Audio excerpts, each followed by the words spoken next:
Hello বন্ধুরা, তোমাদেরকে এখন আমি যে শাকটা দেখাচ্ছি এটা বাংলাদেশের একটা অপ্রচলিত শাক।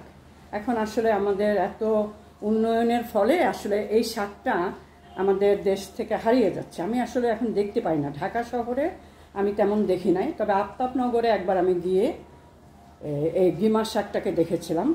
ক্ষেত পাপড়া শাকের সাথে অনেকটা মিল আছে, তবে ক্ষেত পাপড়াটা একটু লম্বা লম্বা, কিন্তু এটা একটু ভিন্ন। এটা প্রত্যেকটা পাতার গোড়ায় গোড়ায় এটার আমরা কিছু ফল দেখি, ফুল দেখি। এটা হলো গিমা শাক। গিমা শাকটা আমাদের একটু তেতো টাইপের শাক। এটা অনেক ঔষধি গুণ আছে। ছোটো বোন আমাদের বাসায় বেড়াতে এসে এটা নিয়ে এসেছে। আমি মনে করি আমরা যখন কারো বাসায় বেড়াতে যাই, অপ্রচলিত কিছু নিয়ে যাওয়াই আসলে একটা চমক।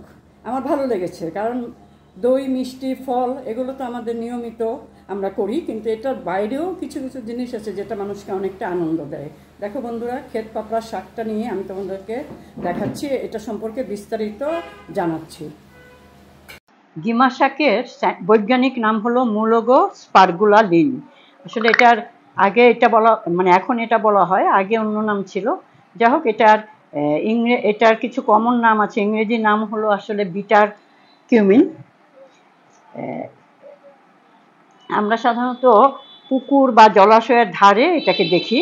এর পাতাটা খুব সুন্দর সবুজ, ছোট ছোট শাখা প্রশাখা মাটির উপর বিছিয়ে থাকে, এবং এটা আসলে বিরুৎ জাতীয় উদ্ভিদ। বর্ষা শেষে এর গাছ বেরোয় এবং শীতের মাঝামাঝি সময় থেকে এটা আসলে ক্ষুদ্র ক্ষুদ্র সাদা সাদা ফুল ফোটে, এবং এর পাপড়ির রঙটা আসলে সাদা।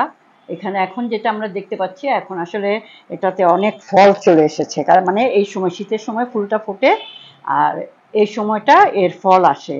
এর আসলে আয়ুর্বেদোক্ত নাম হলো গ্রীষ্ম সুন্দরক বা ফণি জয় বলা হয়। আসলে এটার অনেক ঔষধি গুণ আছে।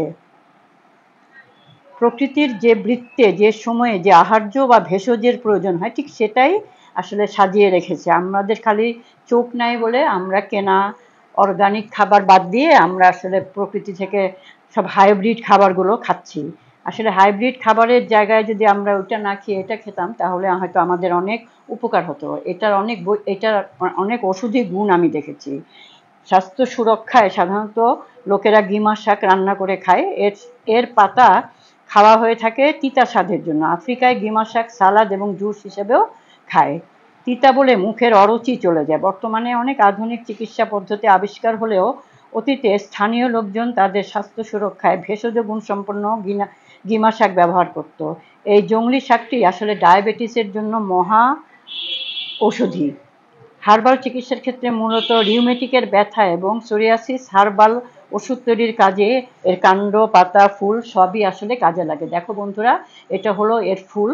ফুলটা কত সুন্দর, একেবারে নাক ফুলের মতো, চমৎকার সুন্দর। এবং এই যে এই সময়টা এখন এই গাছে এরকম ফল দেখা যায়। ফলগুলো আগামীতে পাকবে। এখন সবুজ সবুজে আছে, এরপরে হয়তো এরকম পেকে এমন হবে, এবং যখন ছড়িয়ে থাকে দেখো কত সুন্দর দেখা যায়।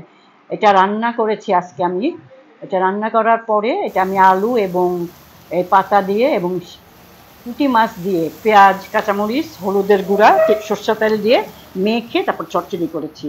যখন কড়াইয়ের সাথে এটা লেগে লেগে গেছে, পোড়া পোড়া হয়েছে, তখন আসলে এটা আমি নামিয়ে ফেলেছি। আমি খেলাম, অসাধারণ স্বাদ। আসলে আমরা এটা পাই না, আমাদের আশেপাশে হাইব্রিড শাক এত ভরে গেছে যে মানুষ আসলে অর্গানিক শাক তেমন কেনেও না, তার জন্য এটা